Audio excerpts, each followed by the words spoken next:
Gold trusted gold buyers మీరు తాకట్టు పెట్టిన బంగారాన్ని విడిపించి ఈ రోజు ఉన్న మార్కెట్ ధరకు కొనబడును. కుటుంబ కథా చిత్రాలకి హాస్యరస చిత్రాలకి ఆయన కేర్ ఆఫ్ అడ్రస్. 95% సక్సెస్ రేటుతో ఆయన తీసిన సినిమాలన్నీ హౌస్ఫుల్ కలెక్షన్లు సక్సెస్లు అయ్యాయి. మనతో పాటుగా ఉన్నారు రేలంగి నరసింహారావు గారు. రేలంగి గారు నమస్కారం అండి. నమస్తే అండి. ఎలా ఉన్నారని నేను అడగను, ఎందుకంటే మీరు ఎప్పుడు ఇలా నవ్వుతూనే ఉంటారు. అందులో రేలంగి గారి గురించి వినగానే మాకు అనిపించేది ఏంటంటే, ఎవరిలో అయితే సెన్స్ ఆఫ్ హ్యూమర్ ఉంటుందో వాళ్ళు చాలా బాగుంటారు, వాళ్ళు మంచి సినిమాలు తీస్తారు అనేది. Thank you. ఇప్పటికీ అలాగే ఉన్నారు, ముందున్నట్టుగా మమ్మల్ని నవ్విస్తూ. కాకపోతే మీ దగ్గర నుంచి వచ్చే ఆ నవ్వుని మేము మిస్ అవుతున్నాం, మీరు చూపించే నవ్వుని. ఎందుకని? వస్తుందండి ఈ సంవత్సరం అనుకుంటున్నాం 2-3. అంటే ఒకటండి, దుకాణానికి ఎవరైనా కస్టమర్స్ వస్తేనే కదా దుకాణం రన్ అవుద్ది. మా ప్రొడ్యూసర్లు రావాలి నా దగ్గరికి. ఇప్పుడు కొత్త కొత్త డైరెక్టర్లు వచ్చేసారండి బాగాను. వాళ్ళు ఒక కమర్షియల్ థాట్తో సినిమాలు తీసేస్తున్నారు. ఈ ఒక రేషియో పెట్టుకుని ఇలా ఉండాలి ఇలా ఉండాలి ఇలా ఉండాలి అని. మనం అలా చేయలేం. ఓ సబ్జెక్ట్ని నమ్ముకుని దాంట్లో ఎంత కామెడీ కావాలో అంత కామెడీ పెట్టుకుని, సెంటిమెంట్ కావాలంటే సెంటిమెంట్ పెట్టుకుని, అవసరమైతే యాక్షన్ పార్ట్ పెట్టుకుని చేయడమే తప్పించి ఇవన్నీ గుచ్చి మనం సినిమా చేద్దామని అనే థియరీ మాకు లేదు మా సీనియర్ డైరెక్టర్లకి. ఇది ఈ రేషియోలో ఇది ఈ రేషియోలో ఇది ఇంత ఉండాలి, ఇలా అయితేనే సినిమా అవుతుంది అనే ఒక కాన్సెప్ట్ ఇప్పుడు వచ్చేసింది. ఇప్పుడండి అప్పుడు అలా కాదండి. ఓ సబ్జెక్ట్, బ్రహ్మాండమైన సబ్జెక్ట్ తీసుకోవడం, గొప్ప స్క్రీన్ ప్లే రాసుకోవడం, డైలాగ్ వెర్షన్ రాసుకోవడం, ఇవన్నీ చేసేవాళ్ళం అండి. ఆర్టిస్టులకి చెప్తే మేము అనుకున్న దానికంటే ఆర్టిస్టులు కొంత ఎక్కువ కాంట్రిబ్యూట్ చేసేవారండి పెర్ఫార్మెన్స్. ఇప్పుడు అలా లేదు. ఇప్పుడండి మారిపోయింది. దానివల్ల ఏమైందండి, అది హిట్ అయింది ఆ సినిమా, ఆడి దగ్గరికి వెళదామరా, అది హిట్ అయింది ఆడి దగ్గరికి వెళదామరా అని వెళుతున్నారండి. తప్పులేదు. అయితే ఇప్పుడు వచ్చిన జనరేషన్లో కొద్దిగానే ఉన్నారు వేళ్ల మీద లెక్క పెట్టే డైరెక్టర్లు, మంచి డైరెక్టర్లు, మంచి డైరెక్టర్లు. మిగిలిన అందరూ ఏయో తీసేస్తున్నారండి. మీరు ఒక మాట అన్నారు, నా దుకాణం అన్నారు. మీ దుకాణంలో ఒక హాస్యం అనేది అమ్మబడుతుంది, హాస్యం అనేది అక్కడ దొరుకుతుంది అనుకున్నప్పుడు హాస్యం మిస్ అవుతోంది కదా, దేన్ని మీరు హాస్యం అంటారు? అంటే అట్లా కాదండి. ఇప్పుడు ఇంకొక పాయింట్ కూడా మీకు చెప్పాలి నేను. పలానా ఆర్టిస్ట్ పెట్టుకుంటే డబ్బులు వస్తాయి అని చెప్పి వీళ్ళు ఫిక్స్ అయిపోతున్నారు.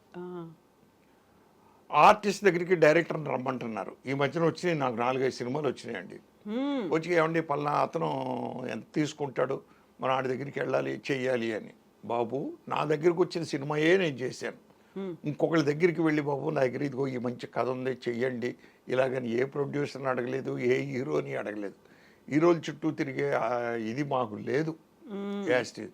మీరు వెళ్ళి పలానా డైరెక్టర్తో సినిమా చేస్తున్నాము అని చెప్తే వాళ్ళు ఓకే అంటేనే నేను వస్తాను, లేదంటే రాను అని స్పష్టంగా చెప్పేస్తున్నానండి. ఇప్పుడు నేను చాలా స్పష్టంగా అది. ఇప్పుడు రేలంగి గారి మార్క్ అనగానే ఒక హాస్యరసమ ఉంటుంది, కుటుంబ కథా చిత్రాలు ఉంటాయి.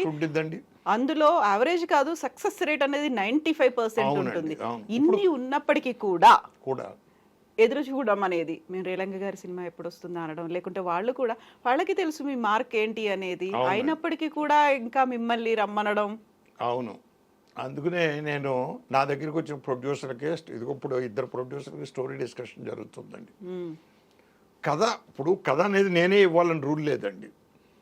నేనే ఇస్తాను, నా దగ్గర ఉన్న కథ లేదన్నా చెప్తాను పాయింట్లు. లేదు అంటే ప్రొడ్యూసర్ తీసుకొచ్చిన కథ అయినా మనకు నచ్చితే మనం చేస్తాం.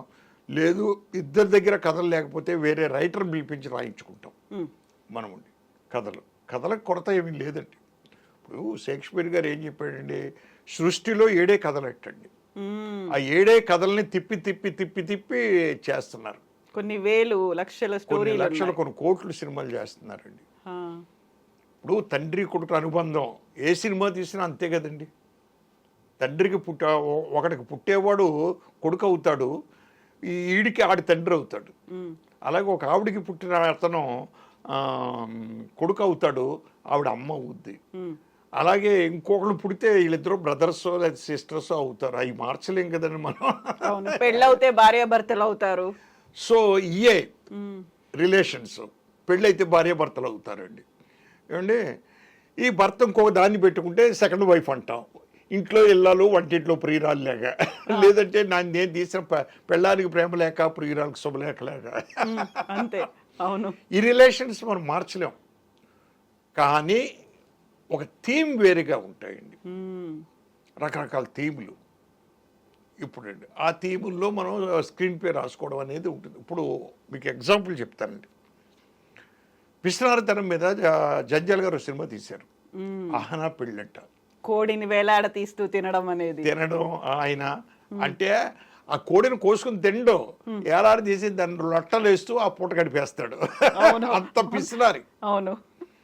అలాగే ఆ పిసినారి గారి కూతురిని ప్రేమించినటువంటి రాజేంద్ర ప్రసాద్ అక్కడికి వెళ్ళి అతను పిసినారిలాగా నటించి ఆయన్ని మెప్పించి పెళ్లి చేసుకుంటాడు. సో టోటల్గా ఏంటి, పిసినారితనం మీద. అవును. మరి అదే కథ నేను తీశాను. మరి ఇప్పుడు నేను చెప్తేనే కానీ మీకు ఎవరికి ఐడియా రాదు. ఎదురింటి మొగుడు పక్కింటి పెళ్ళాం, అది పిసినారితనం మీదే. పిసినారి కడుపున పిసినారే పుట్టాడు. అవును, అవును. ఇది ఇంకో ప్లాట్, అది సేమ్ థీమ్ అదే. సో షేక్స్పియర్ గారు చెప్పినట్టుగా 7 కథలు ఉంటాయి. ఆ కథల్ని మార్చి మార్చి మనం డిఫరెంట్ రూటుల్లో తీసుకెళ్ళాలండి. తీసుకెళ్తే అవుతాయండి, అంతే. ఇందులో ఈ 7 దాంట్లో హాస్యం అనేది చాలా ఇంపార్టెంట్. అది ఎందులో వస్తుంది? ప్రతి దాంట్లో ఉంటుందా? ప్రతి దాంట్లో అంటే డిపెండ్స్ ఆన్ ది వస్తుంది. ప్రతి దాంట్లోనూ తీసుకురావచ్చు అండి. మనం చెప్పాలనుకున్న పాయింట్, విషాదమైన పాయింట్లో కూడా కొంతవరకు మీరు తీసుకెళ్ళవచ్చు కామెడీని. తీసుకెళ్ళి అక్కడ విషాదం చెప్పొచ్చు. Depends on the producer, director, act చేసే హీరో టేస్ట్ మీద ఆధారపడి ఉంటుందండి. ఎగ్జాక్ట్లీ. హీరో అంటే అండి నేను అనేది ఒకటే. నా దృష్టిలో ఒక హీరోకి ఒక మార్కెట్ వాల్యూ ఉంటుందండి. ఆ హీరోని పెట్టుకుంటే బయర్స్ వస్తారు, ఫైనాన్స్ వస్తుంది అనుకున్న హీరో మాట ఎప్పుడు వినాలి, ప్రొడ్యూసర్ కానీ డైరెక్టర్ కానీ. అతని మీద పెద్ద మార్కెట్ వాల్యూ ఏమీ లేదురా, మన సబ్జెక్ట్ నమ్ముకునే సినిమా అనుకున్నప్పుడు అతని మాట మనం వినవలసిన అవసరం లేదండి. మన కథనే మనం వినాలి. మన కథ ఏం చెప్తే అది మనం వినాలి అని నా ఉద్దేశం. అలాగే హీరో కూడా వినాలి, ఆ కథ ఏం చెప్తే అది. కానీ ట్రెండ్ మారిపోయింది కదా. ఇప్పుడు ట్రెండ్ మారిపోయిందండి. ట్రెండ్ మారిపోయింది. ఇవి వచ్చేసినాయి కదండి. 3 తవలేమో ఫైట్లు వేద్దాం, 3 తవలేమో ఏదో హాస్యం వేద్దాం, 3 తవలేమో ఏదో ఇదేద్దాం వైలెన్స్, అందులో మధ్యలో ఒక ఐటమ్ సాంగ్ మధ్యలో మళ్ళీ రండి, ఇలాగైపోయినాయండి. అన్ని మిక్స్ చేసేసి ఒక సినిమా వస్తుంది. అయితే ఆ సినిమాల్లో కూడా కొంత గొప్పగా తీసిన సినిమాలు కొన్ని ఉన్నాయి. ఆ రేషియోలో తీసిన సినిమాలు కొన్ని ఉన్నాయండి, లేవని అంటలేదు, ఉన్నాయి. కానీ అందరూ అదే పద్ధతిలో వెళ్ళిపోతున్నారు ఇప్పుడు. అది మోస పద్ధతి అండి. అది ఎంతకాలం ఉంటుందండి, ఎంతకాలం ఉండదు. పెద్దల సినిమాలకు వస్తున్నారండి, ఈ రోజులు రావట్లేదుగా. పెద్దవాళ్ళు ఎవరో సినిమాలకి ఎందుకు రావట్లేదంటే తగ్గిపోయారు రేషియో అండి బాగా. ఎందుకు తగ్గిపోయారంటే పొద్దు నుంచి సాయంత్రం వరకు కొట్టు మిట్టాడి అన్నీ చేసి టైర్డ్ అయిపోయి ఇంటికి వచ్చి ఇంక స్నానం చేసి ఆ టీవీలో ఉన్న ఓటీటీయో ఏదో పెట్టుకుని కొంతసేపు చూసి పడుకుంటున్నాడు. రేలంగి గారు డాక్టర్ కావాలనుకున్నారు, అవునండి, బట్ డైరెక్టర్ అయ్యారు. కానీ ఇక్కడ ప్రేక్షకుల నాడి ఏంటో తెలుసు. ఆ నాడి ఏం కావాలని కొట్టుకుంటోందని మీరు అనుకుంటారు? ఎప్పుడు హాస్యం కావాలని కోరుకుంటుందండి. ఎప్పుడు 100%.